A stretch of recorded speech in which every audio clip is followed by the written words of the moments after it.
Boa tarde, eu sou o Pedro Henrique, eu estou no Observatório de Roma e eu vou falar um pouco do apanhado dos resultados do nosso time de ciências planetárias do Observatório, com os dados do CubeSat italiano LishaCube.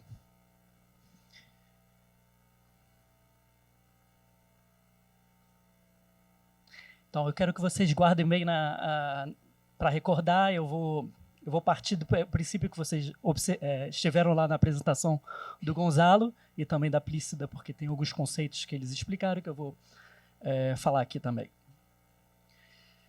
Certo? F5, F5. Não é mais fácil, né? Não, beleza.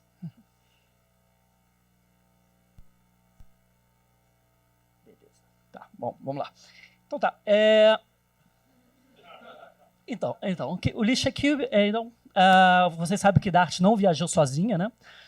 Dart viajou com um CubeSat chamado LishaCube, desenvolvido pela Agência Espacial Italiana, com o objetivo de testemunhar os primeiros segundos do impacto do evento, do experimento, e, bom, não só testemunhar, caracterizar com cores e processos de morfologia e de evolução, e, se possível, também caracterizar a cratera, porque quando foi desenvolvido se esperava que a cratera tivesse visível também. Ok, bom, o LishaCube é basicamente uma maleta voadora, tá bom? É mais ou menos desse tamanho. Ela é equipada com uma câmera monocromática de campo estreito, que se chama Leia, e uma câmera de padrão de RGB Bayer, como vocês estão vendo aqui, esse tipo de padrão, acho que não tá, o pointer não dá para... Eu vou aqui então. Então, é um padrão RGB de campo amplo, tá? Essa é a câmera que é para caracterização de cores. Eu não estou conseguindo passar. Foi. Bom, então, antes do evento do experimento, a LishaCube se destacou de Dart, 15 dias antes do impacto. Tá? Isso foi decidido em ordem com o objetivo que o CubeSat obtesse uma distância suficientemente segura do experimento para que não fosse atingida por possíveis fragmentos. Então, a ideia era atingir 55 quilômetros e, a partir de 55 quilômetros, observar a pluma de perfil, né? De configuração de perfil. Ok, então vamos por impacto. Essa é a primeira imagem que temos do impacto obtida por Leia. Então, o que a gente está vendo aqui seria o que se chama de flash incandescente, e quando a pluma, você ainda tem a pluma em estado de emissão, né? Você tem aqui a emissão do brilho, não é o brilho refletido. Então, você tem o que eles chamam esse flash, e do lado você tem a imagem do Deep Impact, que foi um experimento similar de impacto também, que uma imagem obtida apenas 0,2 segundos, onde você vê o mesmo tipo de flash incandescente. Então, essa é a primeira imagem que obtemos com esse instrumento. Essa imagem foi obtida a 1 segundo depois. Passei. Então, uma vez que nós tivemos o impacto, qual foi a sequência do flyby? Vou falar em inglês, flyby, a fase de aproximação. Então, você tem, a partir de 30 segundos, quando esse aqui é esse aqui é a câmera... Eu não tenho pointer, então... Essa é a câmera Look. Então, quando nós começamos a obter imagens de cores a 800 quilômetros, de 800 quilômetros, então, nós tivemos então, a aproximação final a cerca de 160 segundos, a 55 quilômetros, como eu tinha dito. Então, nessa mesma fase de aproximação, nós tivemos que o ângulo de fase variou de 43 a cerca de 120 graus de ângulo de fase. Isso é muito interessante, porque esse tipo de dado é muito raro de se obter para tipos asteroides geocruzadores, ou asteroides que cruzam a órbita da Terra. Então, você vê aqui que até a aproximação a 160 segundos, nós temos a pluma vista de face, e depois que passamos para a fase de distanciamento, temos a pluma vista de perfil. Então, vou falar aqui então, um pouco das análises e resultados do nosso grupo. Aqui vocês têm uma composição da pluma, né? Você pode ver que essa pluma ela é caracterizada por uma morfologia muito complexa. Nós vemos, então, que muitas estruturas da pluma são devidos exatamente a topografia da superfície. Nós sabemos que, devido a uma topografia desse tipo rochoso, você tem, então, diferentes tipos de tamanhos de partícula. Então, a gente vê vários tipos de estruturas, como a gente classificou como os clumps, por exemplo, são matérias. Essas matérias, às vezes, apresentam estriamento, né, um efeito de fluidização. Nós temos também o que a gente chama de módulos, que são possivelmente blocos em desintegração. E também nós observamos, bom, não sei se vocês conseguem ver aqui, também blocos ejetados, né? Ejetados sem mostrar esse tipo de perfil difuso, como os nódulos que nós observamos. Então, a massa estimada, até recentemente, o artigo mais recente, a massa estimada é entre 1,3 a 6,4 10 a 7 quilogramas, que foi obtido pelo ALMA, para dar uma ideia da massa dessa pluma. Ok, então, continuando a fase de aproximação, então, com a imagem que a gente obteve de melhor resolução, nós pudemos traçar a origem desses filamentos. É uma pluma com um cone com estruturas de filamento, e através contando esses filamentos, nós podemos relacionar isso com modelos que nós temos de experimentos de laboratório para a formação desse tipo de estrutura filamentar. Nós sabemos que, por exemplo, aqui é um modelo, nós sabemos que quando a superfície, né, desse corpo ela é irregular, o que eles chamam de ondulação nesse tipo de experimento, você tem que os filamentos eles se formam dos interstícios desse tipo de topografia. Então, aqui o experimento cruzado com o modelo. Vocês veem que geralmente eles batem muito bem.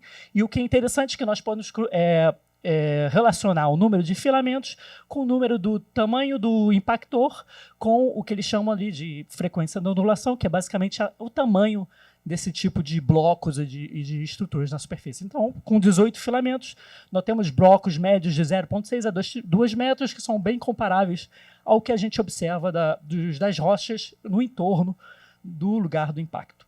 Ok, isso foi um dos resultados. Então, nós também medimos as velocidades, primeiras injeções da pluma, que aconteceram logo a 30 segundos depois do impacto. Nós temos esses que a gente chamou de estrutura S2 e S1. Elas estão localizadas a cerca de 15 a 20 km e a outra a 10 a 15 km. São as velocidades mais rápidas que a gente mede.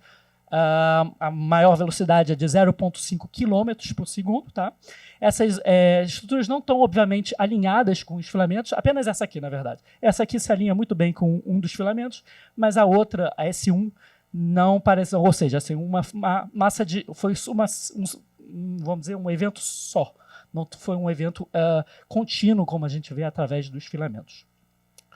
Então, nós continuamos. Isso aqui é um trabalho então, ainda em preparação, que está sendo liderado por mim e por Stavros Ivanovski, de Trieste.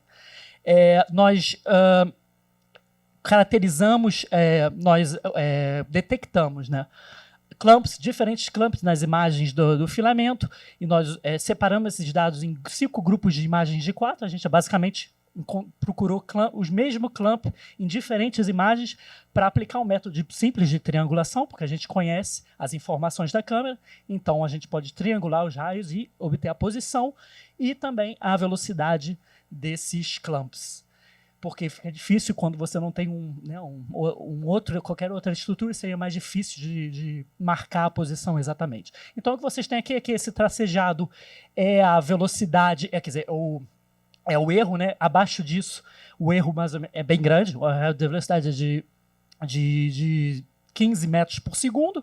Então, vocês veem que o que acontece é que esses objetos abaixo de 3 ou 4 quilômetros, temos velocidades muito baixas. Eu acho que é uma coisa que o Gonzalo falou também, velocidades muito baixas, e nós começamos só apenas a, vamos dizer, começar a observar velocidades acima desse solo, desse plafond, depois de 4 quilômetros. Então, isso é uma coisa que a gente está investigando com o modelo do Stavro, que considera partículas irregulares, perca de momento por rotação, ele considera também a pluma de vapor para acelerar. Ele também considera o vapor seria o que teria sido ejetado junto com o flash incandescente, né? Você tem uma bolha de material vaporizado, então e o modelo dele também leva em conta esse tipo de coisa. Ok, nós também investigamos a geometria da pluma.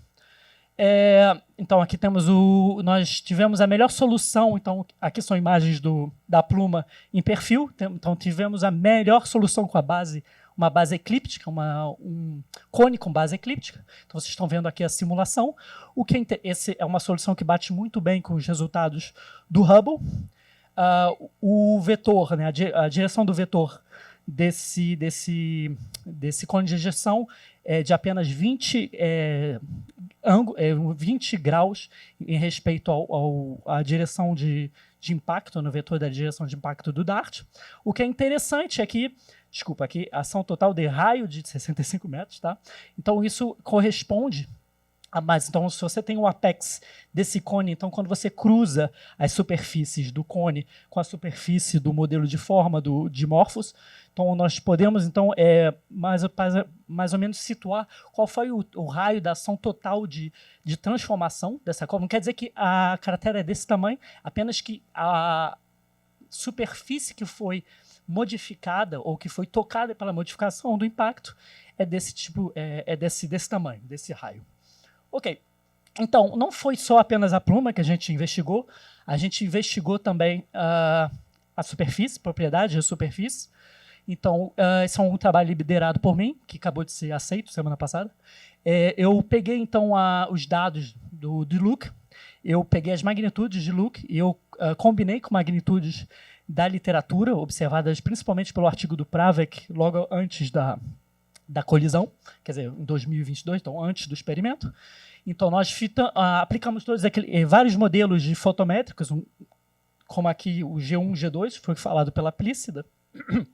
O que é muito interessante, então, aqui você tem o fit, né, da curva, e o que é muito interessante, então, é que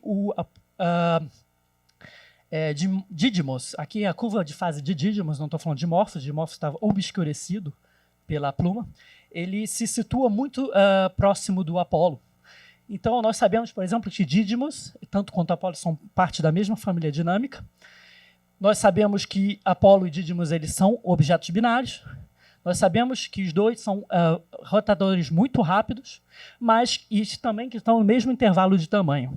Então, aqui, o que é interessante é que, como Didymos, a gente sabe, Didymos é um objeto do tipo S, mas Apolo do tipo Q, mas são ambos condritos ordinários, mas que ambos se situam no que seria o complexo dos tipos C, ou seja, tem uma curva de fase, perfeito. Uma curva de fase que não é correspondente ao seu tipo taxonômico. Então, o que é interessante também, todos esses pontos aqui são asteroides que cruzam a órbita da Terra, e o que vocês veem é que esses asteroides cruzadores da Terra, nenhum deles, nem o tipo S, se aglomera no grupo dos tipo S, que nesse caso, essa curva foi calculada, obtida, com dados para objetos do cinturão de asteroides. Então, pode ser que estamos vendo que a população dos Near-Earth Asteroids seja, para a curva de fase, diferente dos main belts, dos asteroides do cinturão. Ok, continuamos um pouco dessa comparação. O que é interessante também, eu quero que vocês notem aqui, o albedo do Didymos é cerca de 30% a 45% menor do que a média para os de tipo S, o que já é um red flag, vamos dizer assim. Nós sabemos que o melhor análogo ordinário através do espectro, sabemos que o melhor análogo meteorítico é os condritos ordinários do tipo LL. E esse tipo específico de condritos ordinários, nós sabemos que eles muitas vezes apresentam o que a gente chama de obscurecimento por derretimento de impacto ou efeitos de choque, são processos que geralmente eles obscurecem o albedo desses corpos. Então, ok, então exatamente o que vocês estão vendo aqui, essa comparação. Opa, a equação ficou meio em cima do eixo. Nós aplicamos um método simples para poder comparar toda essa base de dados de 2016.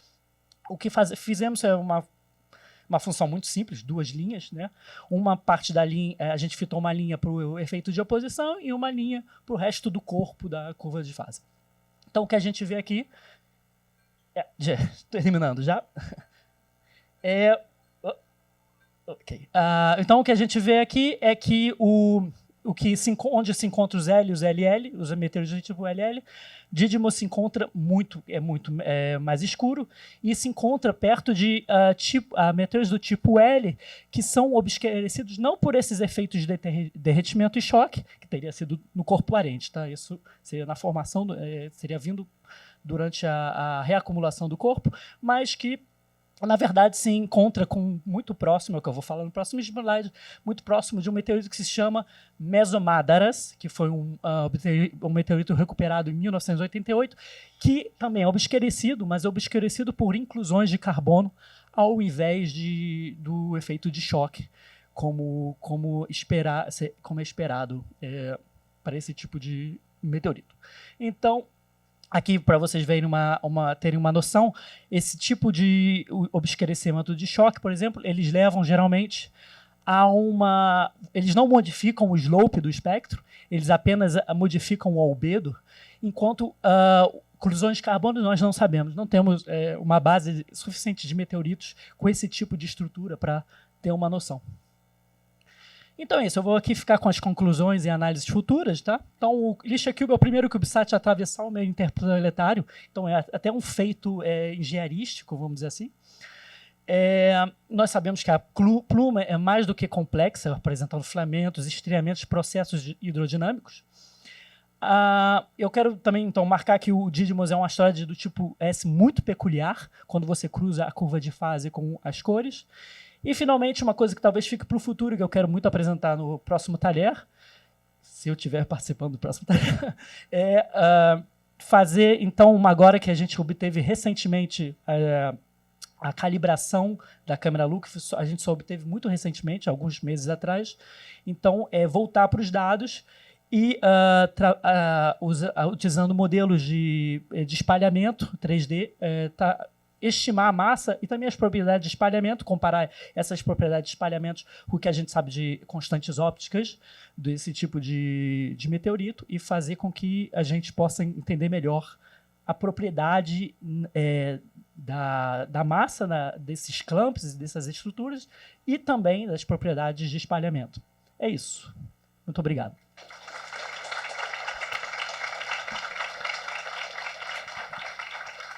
Temos tempo para uma pergunta.